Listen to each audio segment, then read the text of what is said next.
Will Alton McCaskill the fourth be the next Florida Gators transfer portal commit? We're going to talk about it here on Locked On Gators.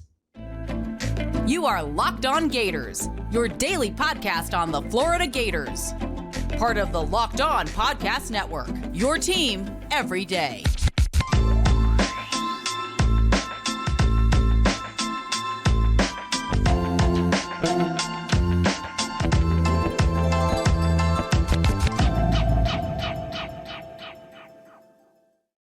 Hello and welcome back to another episode of Locked On Gators, part of the Locked On Podcast Network, your team every day. Thanks for making Locked On Gators your first listen of the day. We are available daily and free wherever you listen to podcasts. Happy Monday. I'm Brandon Olson. Find me on Twitter at WNS_Brandon. Find my written work with Whole Nine Sports, Giants Country, NFL 33. Today's episode of Locked On Gators is brought to you by FanDuel Sportsbook, the official sportsbook of Locked On. Make every moment more. Visit FanDuel.com/LockedOn to get started. And now we're talking about Alton McCaskill today. I'm diving right into it with this. But Alton McCaskill is someone that I do want to talk about. Houston running back that visited Florida this weekend. We'll see if he becomes a Gator or not. I am recording this early-ish Sunday because I cannot later. So I'm hoping he doesn't commit by the time that I do this, or else that's going to suck. But Alton McCaskill is someone that we do have to talk about. And I know that the Locked On Gators Discord has spoken about this, and I know that I see it on Twitter and Reddit and all that, of Alton McCaskill being a running back that Florida's recruiting in the transfer portal when you already have Montrell Johnson, Trevor Etienne. You took in Tulane's Cam Carroll. You have Trayon Webb as a freshman. Yeah, you have a great running back room. You don't turn down good talent when they want to play for your team just because it's a position that you're comfortable with. Because guess what?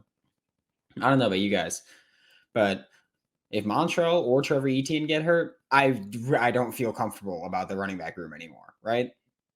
Like, you're one injury away from it not being an amazing running back room. Still a good running back room, but not amazing, right? So you add someone like Alton McCaskill, you do it. Like, you add good football players. That's how you build a good team. You add good football players. Like, would it be nice to get the offensive line or a bigger position of need? Absolutely. Here's the thing also, you could add Alton McCaskill, still add an offensive lineman and another guy, and it's like, okay, well, like we're still good. We still got our guys. So you especially shouldn't turn down a good running back because what? You might get other offensive linemen, especially if it's something where you don't feel like, hey, maybe you don't feel that the offensive line portal is, awesome right now. And you're like, don't really care for it. Then why would you do that, right? If you can add a great football player, then you add a great football player. And that's what Alton McCaskill is. Like I remember Parker Ainsworth with Locked On Cougs was like, I cannot believe that Alton McCaskill is transferring. Like, he's an incredibly talented young back. Yeah, he missed 2022 because of torn ACL, but like, he's so talented. So sorry, Parker. Like, it sucks that you lost Alton, but I hope he becomes a Florida Gator. It's as simple as that.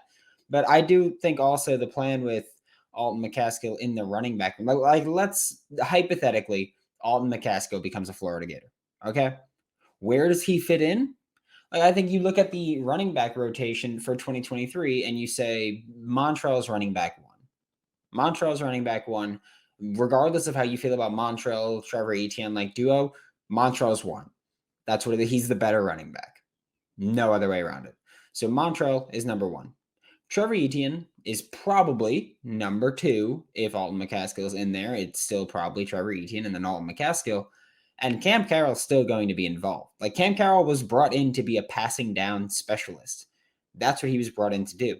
So I think the plan for 2023, if you get Alton McCaskill, is Montrell and Trevor, and then you also have Alton McCaskill and Cam Carroll all playing. Like, that's your running back rotation for 2023.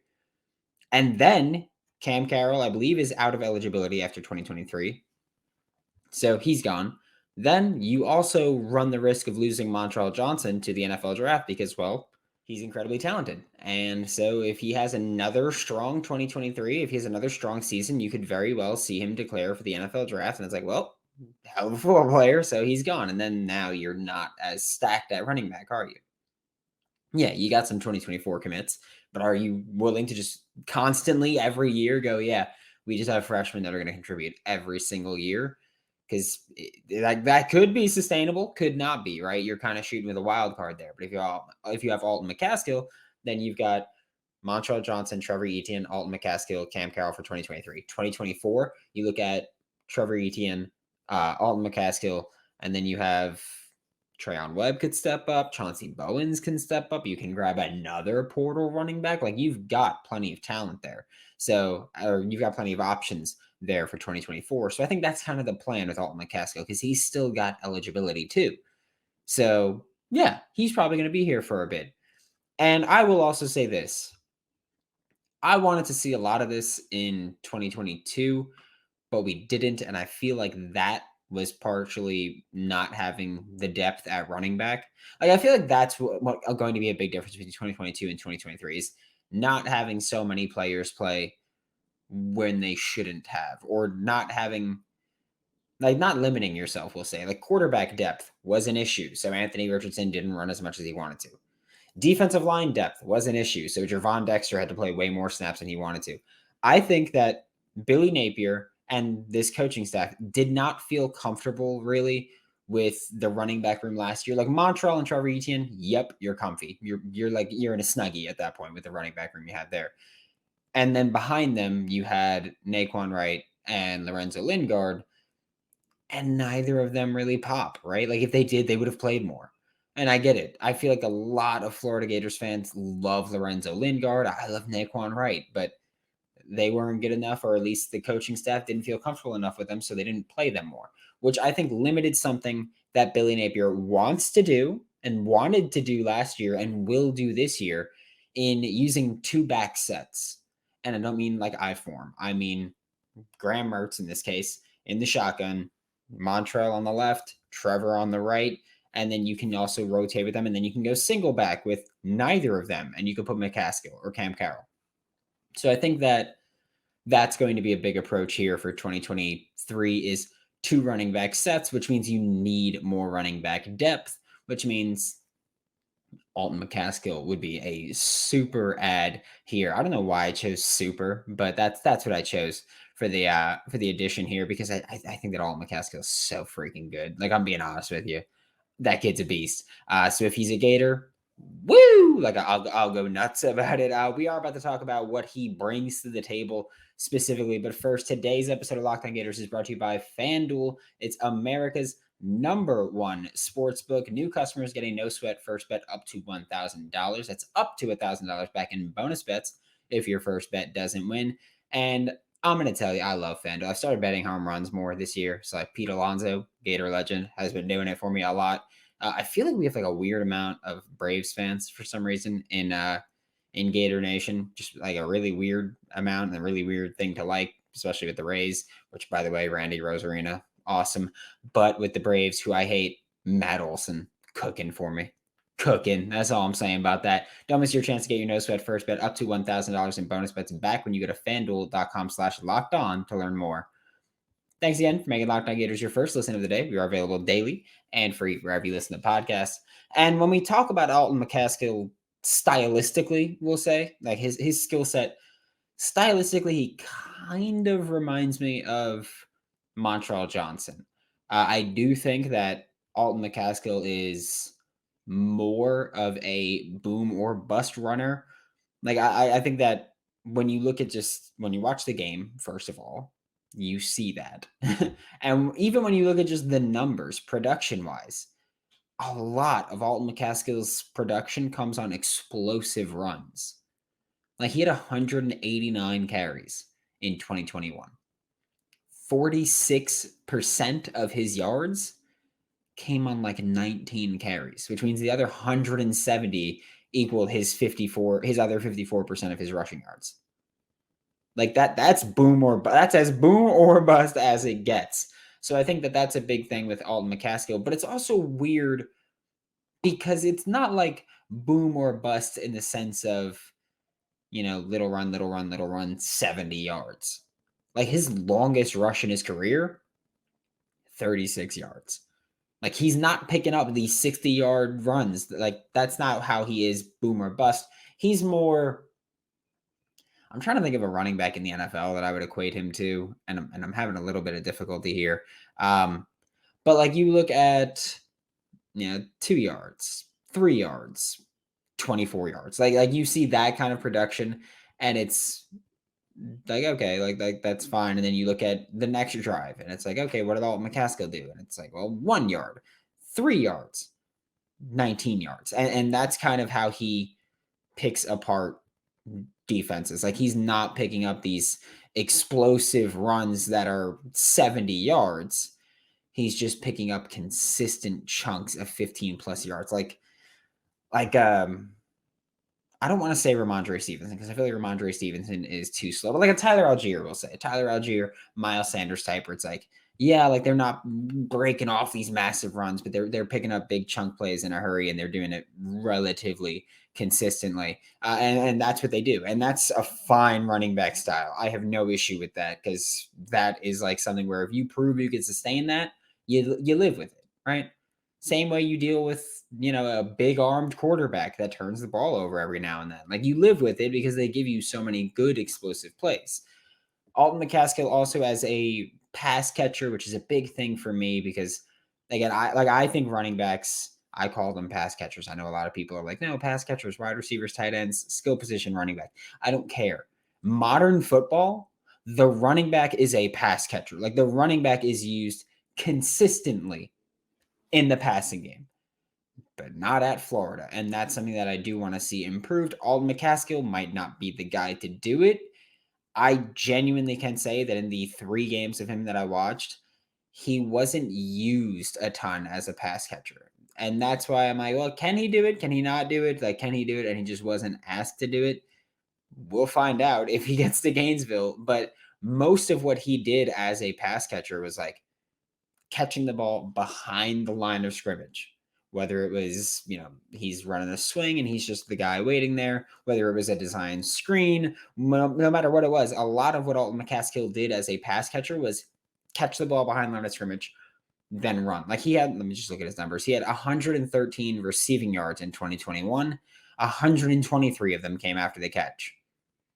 So air yards on the season, he had -10. Like, that's what we're talking about, where he wasn't allowed to flourish as a pass catcher. We didn't see him run routes often. Like, he didn't run angle routes or option routes. Like, he didn't do that. So we can't really evaluate that. What we can evaluate is that as a pass catcher, he can catch the ball, make a man miss, and pick up yards. And that's really all you need from a running back. It'd be awesome to see more, but all you need is that. I will also say that if you're an everydayer, you know that this matters to me. If you're not an everydayer, you might not know that this matters to me. Pass protection as a running back is like that's my forte. It's split zone read is something I love. PA boot slide, if you want to call it PA. I just call it boot slide usually, but we'll specify play action. But split zone read, boot slide, running backs, and pass protection is like that's me. That's me in football. And I will say Alton McCaskill, built like someone who can be a pass protector, shows solid effort, or not even solid effort, shows great effort as a pass protector, does a solid job. I think he just struggles identifying who he's supposed to be picking up, which, that could be just the defenses that you're playing against are really creative, or they're sending multiple people and you don't know which one to pick up. The offensive line screws up. You're not sure who to pick up.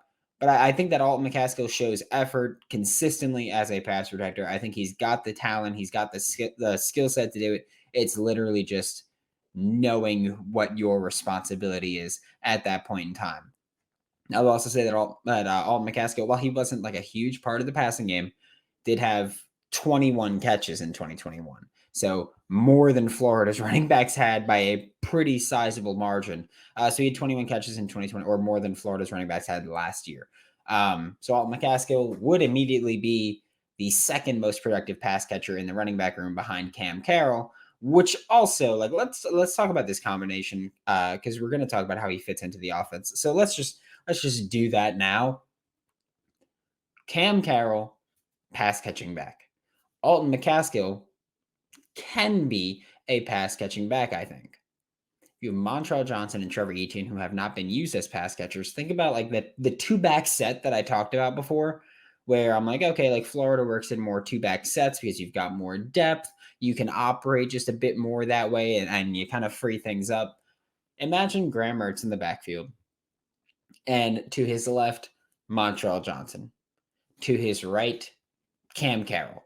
So you've got your running specialist and your pass catching specialist in the backfield with you. You can go either way and you can use both of them, like, I guess, interchangeably. Like, yeah, Montrell is not as good a pass catcher as Cam Carroll, but you can still throw him a swing route and make him a threat. You can still hand the ball off to Cam Carroll and make him a threat. Like, you don't have to treat him like Austin Eckler or something where it's just like, we don't run the ball. We'll throw it to him a ton, but we won't run it. So you could do that. And then when they get tired, guess what else you could do immediately after that? Trevor Etienne on your left, Alton McCaskill on your right, and you've got your pass catching specialist or your passing down specialist, and you've got your running specialist, and you can continue to work that way. So I think that's something you see with two back sets. And also, I will say with Alton McCaskill is just something I noticed watching him was like his, I guess we'll say his energy as a player. Like I could see him on plays where he was not the designed runner, like looking for people to block and hit. And I'm waiting for the play where he's the lead blocker essentially, and he just springs open a long run. But talking about his actual running ability, I think that his vision could use a little bit of work. He's patient, which is a big thing. Like that's a huge part of playing running back is actually being patient and not jumping the gun here. When you're operating in a zone blocking scheme, you have to be pretty patient. He has operated in a zone blocking scheme. He's operated under zone blocking systems. Houston does gap and zone blocking. Every team does. Florida just does way more zone blocking than gap. Houston's kind of pretty even. But that does mean that Alton McCaskill has experience in zone blocking systems, which means that with Florida, he will likely be able to operate in this zone blocking system. And I think that's very important, especially when you're talking about patience, because when you're going the wide zone style, outside zone, you're blocking horizontally to create vertical rushing lanes. Like all the O-lines moving to the left because they're giving the running back multiple lanes, whichever one opens, he's got to take.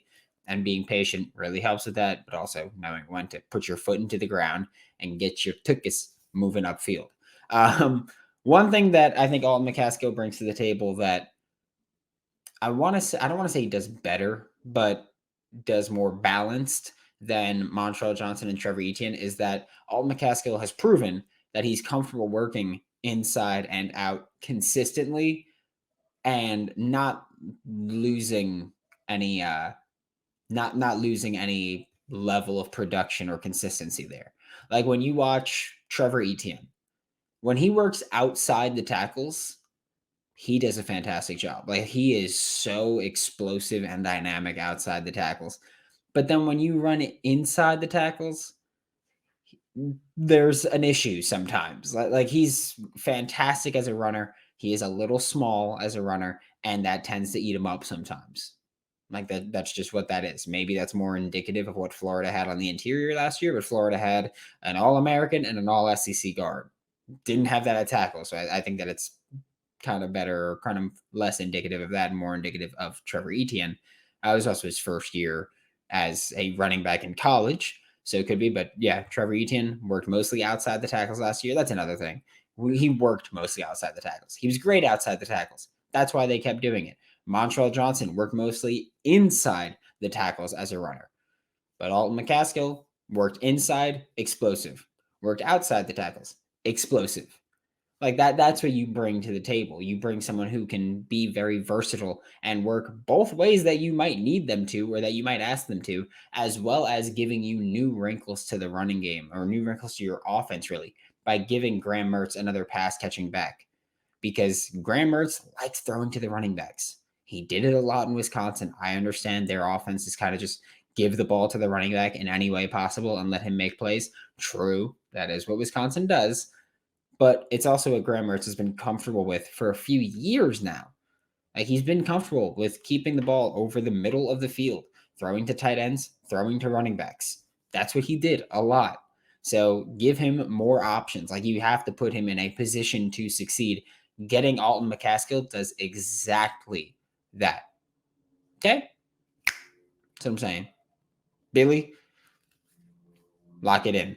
Thanks for making Locked On Gators your first listen of the day. We are available daily and free wherever you listen to the podcast. We'll be back tomorrow to talk more Florida Gators football. For Locked On Gators, I'm Brandon Olson. Don't forget to follow me on Twitter at WNS_Brandon. Find all my written work with Whole Nine Sports, Giants Country, NFL 33, and I will see you all tomorrow.